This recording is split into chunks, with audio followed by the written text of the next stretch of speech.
All right, guys, we have another Coaches Edition podcast.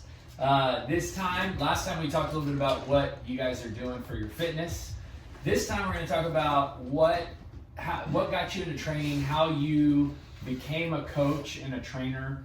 You know, we get a lot of listeners. Of course, our members are going to love this, but we get a lot of people listening that maybe have aspirations of getting into coaching one day, training. And so I think just hearing you guys' story and kind of how you got where you are would be really cool. So we'll start with Kyle. Kyle, why don't you tell us how you got into this?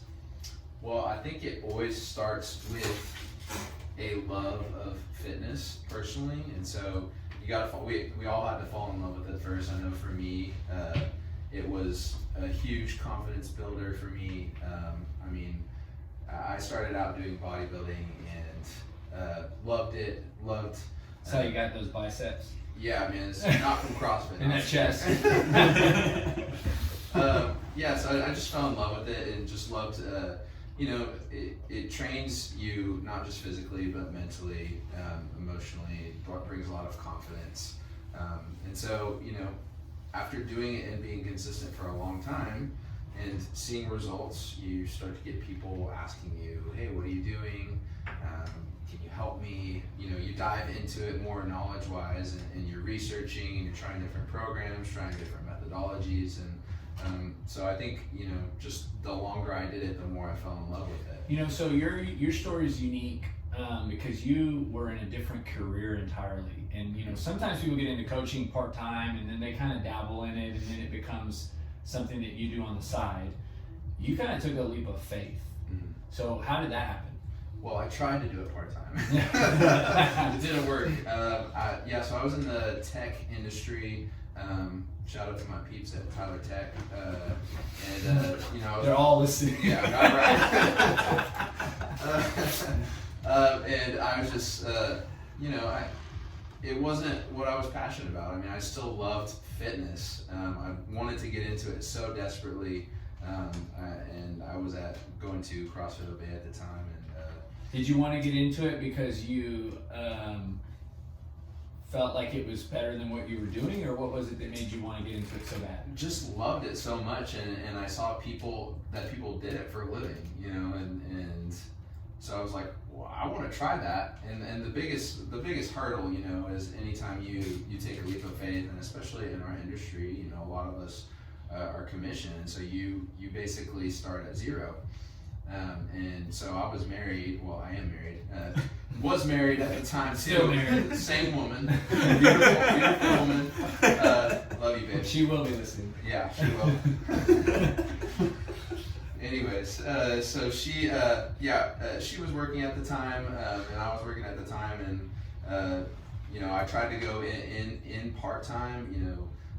Coach a little bit, like on my lunch break, do a little personal training on my lunch break, but I feel like I couldn't offer 100% to either job, and so at that point I was like, well, I got to pay the bills, so I stopped doing it part-time. A few months later, I got offered to do it full-time, and obviously that meant no more salary, no more benefits, starting at zero. Imagine you still felt like you were taking a risk. Well, my wife wasn't making a full salary. It wasn't enough to support us at all. Okay, and but so, at some point, you because I don't think you feel that way anymore. You're not taking a risk. Like you have a career, it's established. Yeah. When did that switch? Probably when I came over here. I think, it's just been such an amazing environment to go after this with like-minded people and really be fully invested in it. And it's been like seeing your success and just that you've made it in the industry for so long was a big deal to me.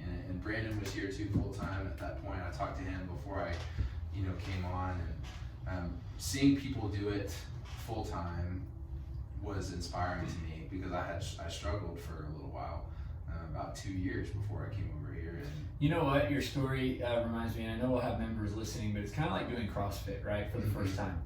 And then you come and you're working out next to somebody who's been doing it 2 years. Mm-hmm. but they had a first time too. They had the kind of a very, there's adaptation period, just like career, just like fitness too. And just like fitness, you want to give up. Yeah. You know, like I wanted to quit many times, like throughout that process of like I don't know if I can make this work. I don't know if I'm gonna be able to make a career out of this. And eventually it did. And I don't feel that way anymore. But it took a little over 2 years to get to that point. And well, you segue perfectly for Brandon. Yes. Full-time Brandon. So let's slide over. Full-time Brandon. Let's Brandon, how did you, I guess, give us a little background how you got into this? So, I've always been into fitness, and after high school, I wasn't real sure what I wanted to do. I think I wanted to be an accountant or something like that. But I really enjoyed the gym, and so working out was like a big part of my life. And I would always see trainers like train people, and they were just sitting there like just counting reps, and I was like, man, that's not the way to do that job. Like, you got to be really invested in people. And really, like, once I found out like that's what this job is about, I was really kind of sold on it. So I started training at Gold's 2012, and really just fell in love with working with people. And the fitness part was like still very important, but it was more just about the people, and I really enjoyed that. And so I was with Gold's for about 6 years, and then wanted to go to like a smaller business and some place that like I felt like I could have more of a relationship with people and be around people that really cared about what they did. There's a lot of turnover at Gold's, and what I wanted to be was part of something where it was consistent. And so came over, tried out this CrossFit stuff, and like, man, I got my butt kicked pretty bad. Assault bike, Cindy, 3-minute round. Yeah. Oh, I'll never forget it. So assault bike, it was every 3 minutes you did 3 rounds of Cindy, and then AMRAP calories on the assault bike. I made it back to the bike 1 time out of 5 rounds.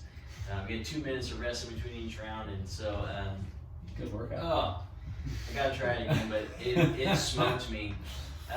And so came over here and just man, I really fallen in love with just like the idea of just like working with people. Fitness again is a big part of it, but I think that's like what got me into it and has kept me in it is just being able to work with people. I was asked, one of my first few clients, she asked me, and I won't say any names, but she just said, do you like working with like really elite athletes, or do you like working with big people like me? And I said, well, I mean, all I want to work with is people who want to try, who really want to put in effort in every single workout. I don't care how talented you are. All I care about is that you come in and you just do the best that you can. And so as long as I get that from everybody that I work with, given whatever situation is going on for them that day, then my job is really fun. That's awesome, man. When you started in 2012, how old were you? I was 23. Okay, so did you immediately realize this is your career, or was it kind of a tippy-toeing into something new? So actually, I was going to Blinn, and I remember I was at home, and I was like, I don't want to go to school anymore. And I remember being on the Yahoo like main page, and it said there was some website that said something about or headline that said if you're between the ages of 18 and 24, don't go to school. Don't go to college. Start a business and then just travel. And I was like, well, I'm not really big into traveling, but I guess I can find some type of business to start. And I wasn't sure what that looked like, but I knew that I really liked working out. And I was like, well, I guess that's kind of a business. Like I get to like have my own clients that I work with, and there's no number of clients that I have to stop at. Like I can train as much as I want. And I'll get what I put into it. So it's my way of like having my own little business through Gold's at the time. And so that really like kind of made me just from there decide well, this is a chance just to work for myself and not really have to just answer to somebody else for the rest of my life. Yeah, and so you're approaching 10 years, Mm-hmm. pretty cool in the space, right? Yeah. At what point, and you're gonna have to kind of think through this confidently, because I think, did you start realizing you were really good at this, right? Like this is, because I think there's some trainers that kind of question themselves, is this what I'm supposed to be doing? But I feel like for you, I mean, by the time that I met you, Mm-hmm. I really felt like you were confident in private training, like it was something, because you've been doing it for a long time. So at what stage was that? As a trainer might be listening, or somebody might be listening that's, maybe they're not confident yet. Yeah. I would say probably like the first year or two, I was real nervous about how I train people.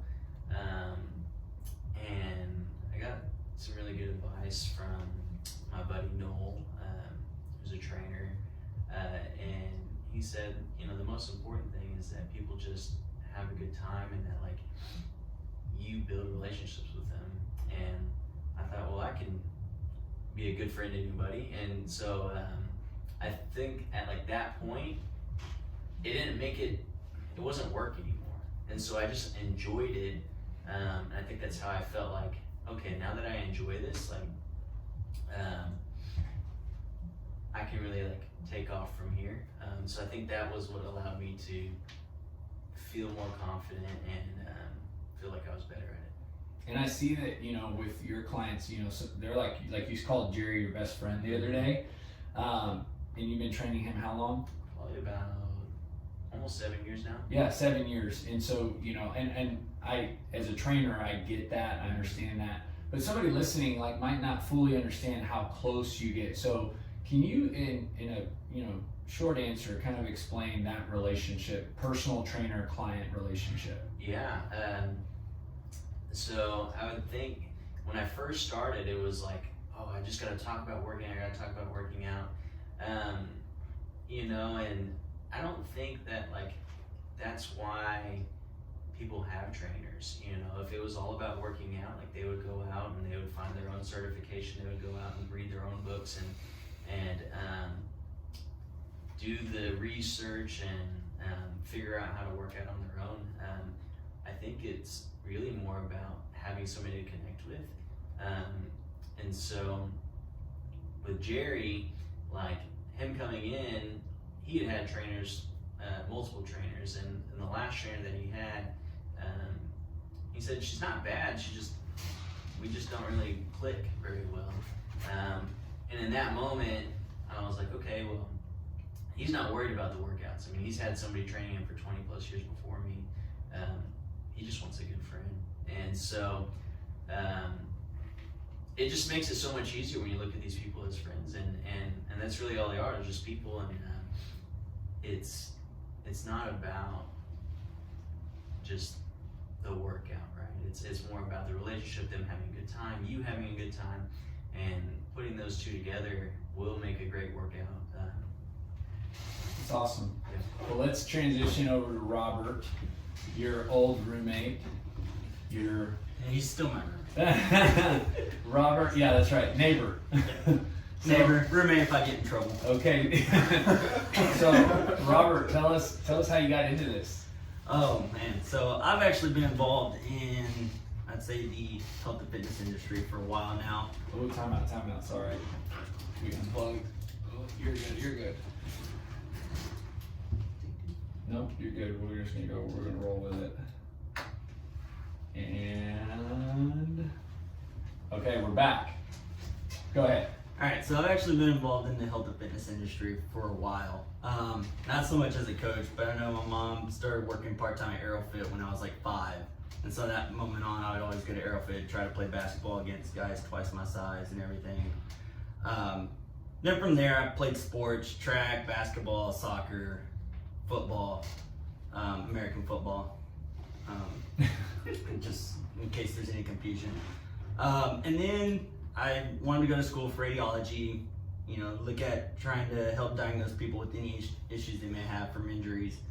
But then from that moment, I realized that instead of diagnosing people with injuries, I want to kind of help and be the solution to these injuries. And me experiencing going from an overweight state, I was overweight, weighing at about 215 and starting to trend down, it made me realize that, there's other people that are in my shoes, they find other reasons to not work out, whatever that may be, and then just kind of being their guidance and helping them with achieving these goals as far as like getting back into shape. And I feel like I could relate more, and that made me decide that, I want to be someone that helps these people out whenever they feel like there's no help out there or they can't turn to anyone. I want to be that person, and that's what made me want to become a coach / personal trainer, especially in CrossFit, because of the community and how close everyone is. And when you started CrossFit, I think it was the spring of 19. Yes. I mean, you had been dabbling, I'm sure, at NutriVolt a little bit with those workouts, but you were doing a lot of things. You were running, you were working out, you were doing, a lot of fitness, let's just say. Yeah, I think I was doing 2-a-days for. Yeah, you were working out all the time. And then you transitioned into the CrossFit. And I think that's kind of when you really wanted to coach, because we talked about it that spring. I think you were roommates with Brandon, and you just wanted to get into coaching.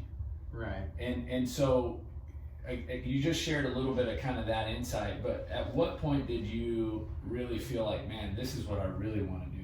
I was just being a member here for that time being, because I was a member before I started coaching here, and just seeing how much fun everyone was having with the coaches and just the clients itself. And it was just like me, with my personality, I felt like this was a great fit for me. I felt like I had a great personality. I can interact well with others. I remember telling Matt Jennings, like, hey, I want to be a coach. And he's like, dude, I think you'd be great at it. He's like, you get along with everyone. You should do it.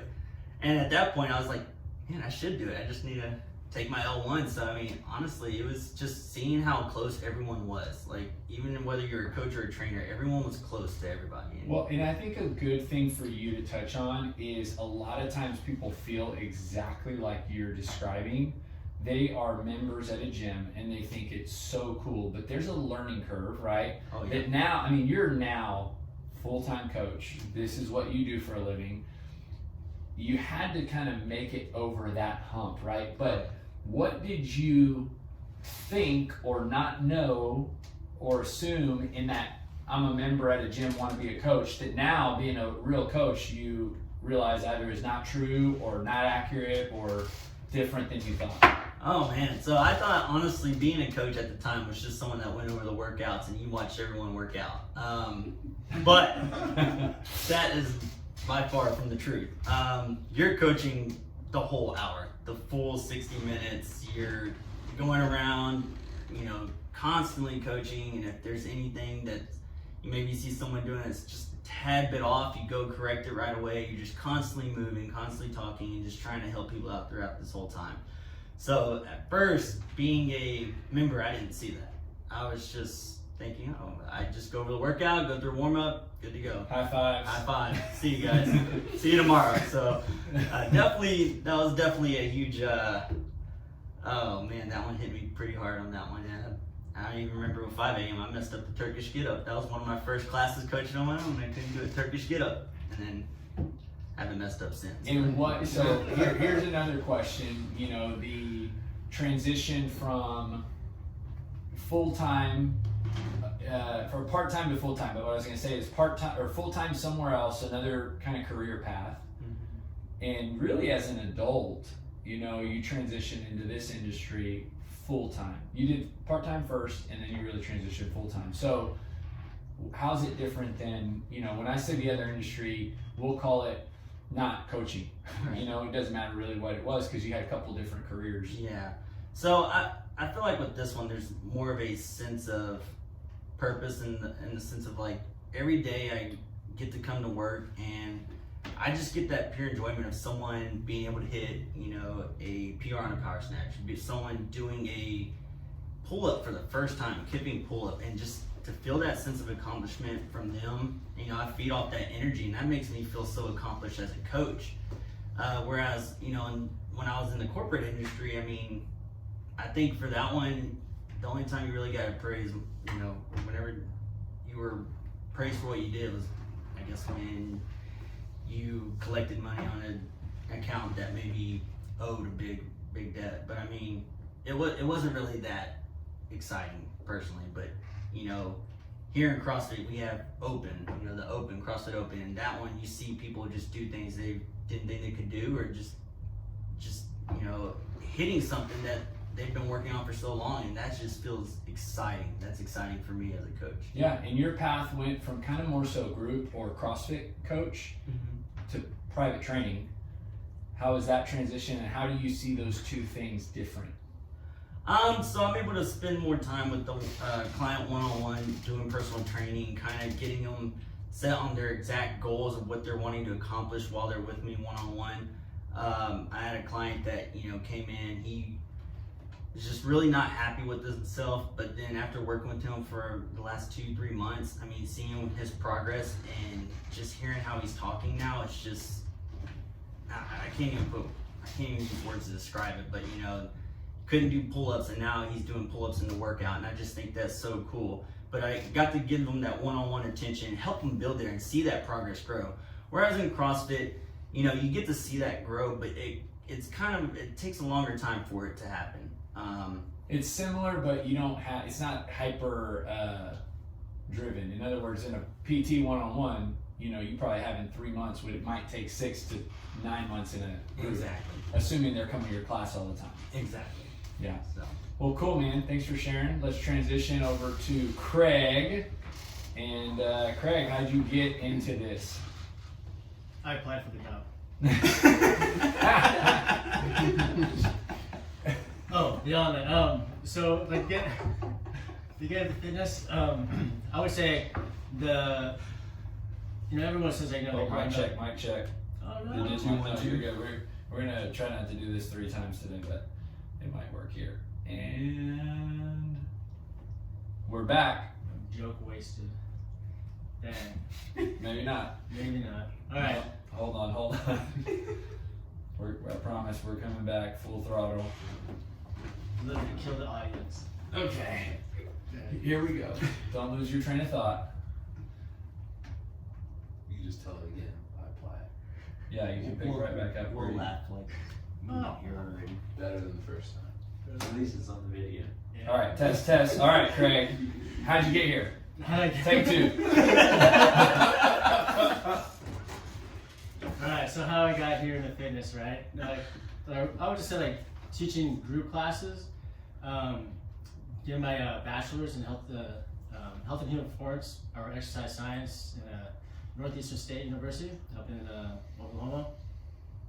There was a presentation that went on, and these women came out, started hyping about this, internship for like the sports performance place, how they teach kids how to sprint, how to lift, and all this stuff. And I was like, oh, that's kind of interesting, because I was kind of on a track to do a PE teaching. And then they just came into one of the classes, and I was like, And then the big question was, like, well, how long is this internship? And they're like, 200 hours. And everyone was like, peace out, They're like, no takers. And I was like, I'll sign up. So I had to get an internship anyways. I was like, might as well get this one. And then, so I, applied and everything, and they allowed me to intern there. And the next day, the director, I remember this. She pulled me aside. She's like, we weren't going to hire anybody from NSU. I was like, really? What do we do? She's like, you guys are notorious at just goofing off and not doing any work. That was our last presentation, and the reason why we said 200 hours, because we knew nobody's going to take this internship. Yet you apply. But we liked you, so I still had to do 200 hours. But And they hired you? oh yeah, I mean, like from there, I did the 200-hour internship. To get hired on, we had to pass the NSCA CSCS, the strength conditioning, the gold standard for your strength conditioning coaches at the universities. So you had to pass that before they give you the stamp of approval. They only had one full-time position available. There's 2 people that applied. So they cut the cake and gave 2 part-time positions. Which was fine. I took it, I grabbed it. I was like, I'm all in, let's go, let's do this. I mean, it was fun. Coaching, kids from 8 years old all the way up to 17 years old, group class element. I mean, I never thought that was an option. You know, I was going to go PE teaching. So lesson plans and, you know, working on just basic motor skills. Now I get to teach them how to run fast and sprint and lift, Olympic lifting. Never done that before, and it shows. But I mean, that's what kind of just stepped me into it.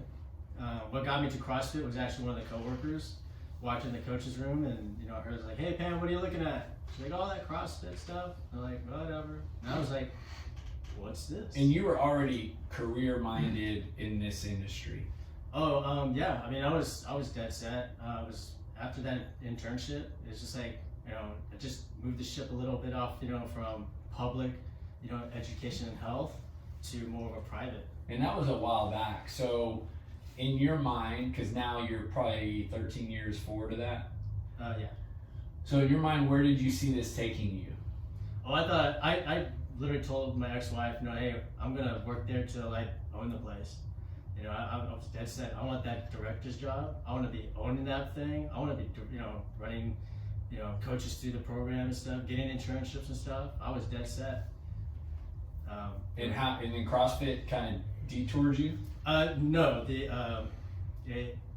owner was embezzling, and the backers backed out and bankrupted the whole thing. So. Oh wow! So the CrossFit was Plan B.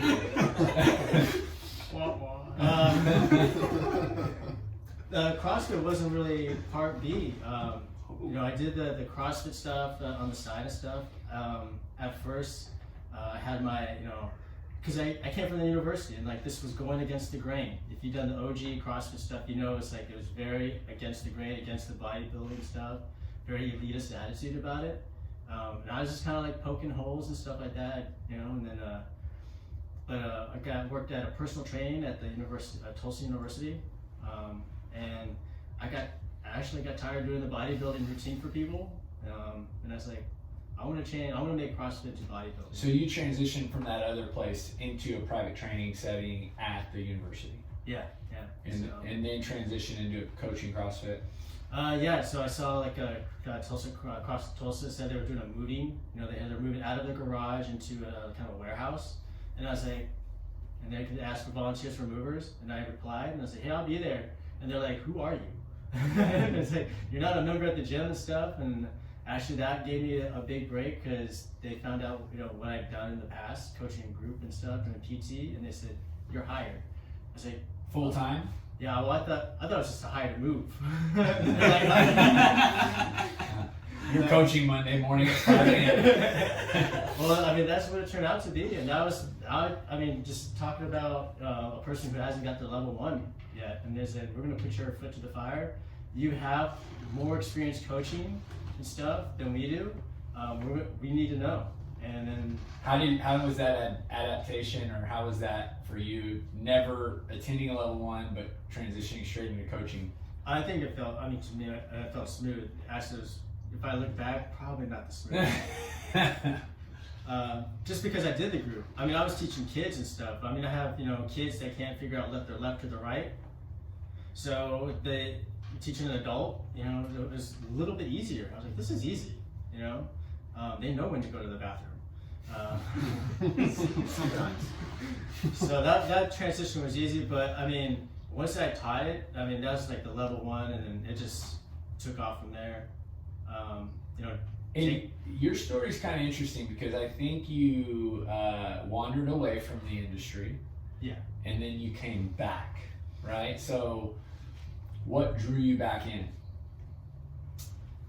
I always felt that it's always going to be a part of me. So no matter where I went, somehow, some way, if I kept it to myself, somebody found out I was coaching, or I did a coaching. I have certifications. I can help them some way, you know, beyond. And I just help that one person. Then that one person tells another person. And it just kind of like eats at you a little bit. And then there's like, you know, why throw away the gift? Right? So Yeah, you invested so much of yourself into that. yeah, I would say it's, you know, it's definitely a part of me. You know, helping people is definitely a part of me. You know, coaching CrossFit is just the vehicle that I use to reach out to people. Man, that's awesome, Craig. Thanks for sharing that. All right, Bennett, Big Daddy Bennett. big Daddy. Right? Yeah. How did you get into this, man? I remember when you came here. Long time ago. Child. I was a child. Still am. Let me tell you, I was 18 when I first came here. Became a member. And I just had my PT cert when I just moved here 2016. And that summer. Yeah, so before you go into the next part, what led you to getting that certification? I was about to get there. Well, pretty much, like, I wanted that certification so bad in my senior year of high school after, like, going to Gold's Gym, because I played football all of high school, junior high and high school, and I was pretty awkward in sports, and I never really, I didn't know how to work out. My dad's a superstar athlete, but I never really got into working out or exercise. I was more of a computer nerd. I sat at home, sat in the dark. I think my parents called me a vampire because I would sit in my room and I wouldn't come out because I just loved video games. And I started getting chunky, pretty overweight, and wore the husky pants. Just depending on how much you ate that day, you can adjust your shorts. So when I got into football, I became a lineman. I figured I was kind of on the bigger side, so I was like, okay, maybe I'll just be a lineman. I had no idea what that meant. And so I got put with the lineman group. So junior high, I started working out, it was okay. But once I got to high school, I got put with the offensive lineman on the varsity just to make me better. That was pretty smart of the coaches to do that. But then I started getting really strong, like naturally. I knew nothing about weightlifting, but I started getting like pretty progressively strong, and I noticed I was a lot stronger than most people, and I picked up on that, and most people were coming to me for answers on how to lift weights and how to move. I didn't know, this is how I'm doing it. It just kind of came naturally for me. And so I remember, like, after junior year, I didn't really want to play football anymore. I got hurt way too much, and I was like, this is not sustainable. So my senior year, I met this guy who was trying to be a professional MMA fighter, and everyone was terrified of him. Like, this guy's jacked. I was like, I'm gonna work out with this guy. Like, this is gonna be my friend. And he made me so strong. Like, I got my power clean up to like 315. I was bench pressing 315, no problem. And he just really helped me. And so people were still coming to me for answers. And I was like, dude, this is fun. I like this. And I went to Gold's Gym, and I was out lifting most people there. Like, I was maxing out machines. Where are you from again? Montgomery. So in Montgomery? Mm-hmm. This is a gym in Conroe. And so I started asking the personal trainers, and I was like, okay, so how, I see you're training people. I was like, how do I get into something like that? Like, I love this. And people already ask me questions. I already know what to do for most things. And this guy told me, NASM program, and this guy was definitely huge too. This guy, he didn't really respect me too much because he could tell I was really young, and he didn't think I was serious, and he wasn't taking me very serious, but he at least told me where I could start. I was like, NASM, okay. I looked that up, and I was like, $800. I was like, whew, $800. I was like, I don't know, how am I going to scrap this up? So I worked at a pizza place, and I was able to scrap up some money before I moved to college, and I got NASM right off the bat. It took me like 2 months. I was like, I'm getting this done quick so I can quickly get a job as a personal trainer. And turns out, just because you have your certification doesn't mean anyone's going to take you serious by any means at a gym. So it took me a while, and I found CrossFit. So that's when you met me, because I was pretty wet behind the ears, Came in, I was like, CrossFit, I don't know what CrossFit is, but I'm going to get a job here. So I came in, I met Shelby. Shelby used to work here, and she was like, I was like, so what is CrossFit? I don't even know what this is. Like, I came here for a job, and I was like, I don't even know what is this? And then she was like, well, we do Olympic lifting and functional training, and just kind of showing me around. I was like, oh, this place is cool. Olympic lifting, got this. I could power clean a lot. So I had still no idea what that entailed, and then she was like, okay, well, first you need to try a class. So I did, and first class was full of like moderate weight power cleans and tons of rope climbs and tons of cardio stuff. I got slaughtered. Like, I was like, of course I put on like 225, 255 on cleans, and I was doing it for like 1 or 2 sets, and then I was like, dude, what do you guys do? This is horrible. What are you guys doing? What kind of workouts are these? Why aren't you resting? Yeah. You guys are still going. So so in that season, you did eventually get a job private training at Gold's Gym. Yeah, just Tower Point opened up, and they really needed like trainers that knew how to kip and how to do Olympic lifting, and really just a coach that was pretty well rounded. I knew bodybuilding, I knew powerlifting. And now you I had had CrossFit a year of experience. CrossFit on my belt, and no one else had those skills. And so I was actually really thankful that I learned all this stuff here. And then when I got hired, I destroyed all the tests. Like I was like, okay, I got this. Was it, because you still hadn't done any personal training, Nope. Was it everything you thought it would be when you got over there and started doing it? It's really hard. Like, because like I said, I had the training skills. I wasn't worried about training somebody. I knew how to train people. I knew what that was going to entail, but I did not know how to. I wasn't very I didn't have people skills. Like like I said, my parents used to call me vampire because I would sit in my room and I'm more of an introvert. So this job really, really, really pushed my boundaries of meeting people and talking to people, learning how to connect.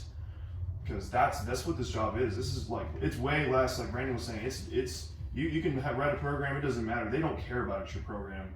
Like they know if you don't ask them about their day and you can't make them laugh and they don't enjoy your time with you, like it doesn't matter what, it could be $1 million program, they don't care.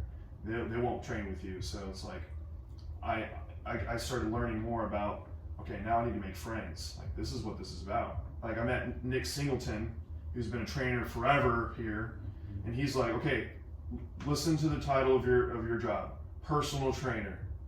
Personal. That's gotta come first. It's like if you don't learn how to be personal with anybody, good luck, bud. And he just tapped me on the shoulder and walked off. Wise one. That's wise. Yeah, seriously. That stuck with me pretty hard. And I was like, okay. So you were there for 3 years. I was there for 3 years. And in that time, I mean, you trained a lot of people. You ran their Gold's Fit classes. And I would say, one of the coolest things that you shared with me was you have a goal to train astronauts. Yeah. So that's actually been a goal for. Like, I know in high school and right in the beginning of my college years, I really love space and I really love science. And that has been, I've always wanted to be involved with something like that. I didn't know how. So I would love one day to be a part of like SpaceX or some kind of company that's moving people to Mars and the moon, at least study their bodies, like what happens in extreme circumstances. And, I want to be a part of our journey to move to just be interplanetary or like be able to travel between I should say. Yeah, I thought that was just really interesting, fascinating. I've been a personal trainer for so long, I never even thought about training, but they need some form of training. They do, because of no gravity and things like that. So I guess the last question is, you had to kind of learn this personal, right? Yeah. Trainer, personal people skill. In this last, now you've been doing it almost 5 years. Would that be accurate? About 4 years. 4 years. What has been, because if somebody's listening maybe that wants to get into this and maybe they're kind of like you, they lack in that interpersonal skills, what has helped you? What has been something that you've felt like has helped you develop in that area? The biggest thing is don't worry about training someone in the beginning. It's more like become friends with them and learn their background first. It's like there are several parts to a training cell, if I should say. Like if you're skilled like Brandon and Kyle or you, like you've been doing this for you guys have been doing this for a long time. Like I'm still very new to this, so it's like I have to probably meet someone maybe 7 to 10 times before I can or at least have that many conversations with this person before they're comfortable with me to be able to want to train with me. Like once you have more experience and people, like in this setting, now that people know, and if you give a recommendation, it's going to be more than likely for that they'll train with me. But if I'm meeting someone for the first time, it's like you have to become their friend first. You have to understand them before they listen to you, because most people want to talk about themselves anyway. So it's like do more listening to people, like understand them, and then keep up with that person and just keep bugging them about like, you know, what are you doing for your fitness, for your health, you know, and you just kind of slowly, eventually they'll ask you what you do, and they're like, oh, that's really cool. And then from there you say, hey, well, I would love to at least meet with you sometime, you know, if you want to come see my gym, and we'll just, you know, we'll get a small workout in and just kind of look at what you know. I just want to see what you know. That way it's not like I'm trying to be all up front about all the stuff that I know and this. They don't care. That's great. That's you know, really good, and I think it's cool that you've come to that realization. Last question I'll ask you is, you know, you had this idea back when you were young or high school student of what personal training was. Mm-hmm. Now you're living it.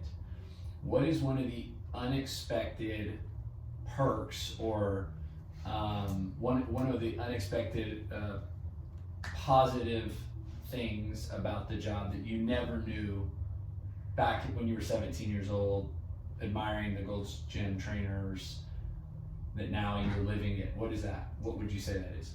I would say you make lifelong friends, which I've always thought, well, you're going to train this person for a certain amount of time and then they're going to go off, and then you train someone else, you train them for a little while, and then that happens. And I always thought I was going to train athletes because I was really good at that, and I was an athlete, and of course I was like, okay, this is what I'm going to do, this is what I'm good at. I actually much rather prefer training someone who doesn't care to be an athlete, and you're just an ordinary person that, you know, because they appreciate you even more than someone who's an athlete. Because someone who's an athlete already thinks they know it, and they have big ambitions already. So yeah, some people, you know, really like it and appreciate you, but someone who's average really, really appreciates your time. And I mean, you make a lifelong friend right there. And they will give you gifts. They will spoil you. And I don't even know how to return that kind of favor yet, because I'm so young and I'm trying to, you know, so all I can do is just keep up with them. You know, I just try to be a part of their life all I can, because they'll just give me gifts and food and just buy me stuff. They'll have me over for dinner, and this is all stuff I'm just hoping one day I can return the favor in that, you know, in that sense. So it's awesome. The friends you make are great, so I recommend it. Super cool. Well, guys, those of you that are listening, hope you guys enjoyed just kind of hearing each of these guys' hearts and really backgrounds and how they got here. But this monthly coaches podcast is just intended to kind of give you a little bit more insight into these guys' lives, who they are, how they got here. So make sure you listen as we continue to deliver them out once a month. Thanks, guys.